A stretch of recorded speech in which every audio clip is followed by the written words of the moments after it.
मित्रांनो, कधी-कधी एखादी छोटीशी कृती ही स्वतःच्या मनाला स्पेशल फील करून देते. शब्द काही नसतात, पण प्रेम मात्र सगळं सांगून जातं. आज तसंच काहीतरी माझ्यासोबत घडलंय आणि ते मी तुमच्यासोबत शेअर करणार आहे. आज मस्त बेत होता आंबाड्याची भाजी आणि गरम-गरम भाकरीचा.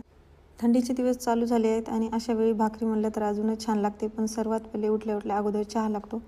पण आज फ्रीजमध्ये बघितलं तर दूध नव्हतं आणि चहा पिल्याशिवाय बॉडी चार्जच होत नाही. आणि सर्वात महत्त्वाचं म्हणजे त्यांनी पण उठले नव्हते. तोपर्यंत म्हणलं चला आपण भाजी नेसून घेऊ. मग त्यांनी उठले आणि ताजं मस्तपैकी दूध घेऊन आले. आणि जेव्हा मी चहाचा पहिला सिप घेतला तेव्हा कुठेतरी बरं वाटलं मला. आणि एवढ्या थंडीत जाऊन दूध त्यांनी आणलं त्याबद्दल त्यांना खूप खूप थँक्यू. आणि हजबंड ऑफ द इयरचा अवॉर्ड जाते मिस्टर कपिल लोमटे यांना. ती गोष्ट आहे जिने आज मला स्पेशल फील करून दिलं. क्षण माणसाच्या मनाला शांत करतात आणि तेव्हा विचार येतो की गोष्टीचा विचार करणारं कोणीतरी आहे. अशा छोट्या छोट्या क्षणात आनंद शोधता का? कमेंटमध्ये नक्की सांगा. तुम्हाला माझा ब्लॉग आवडला असेल तर नक्की लाईक करा, कमेंट करा आणि चॅनलला सबस्क्राईब करा. भेटूया पुढच्या ब्लॉगमध्ये. तोपर्यंत बाय बाय.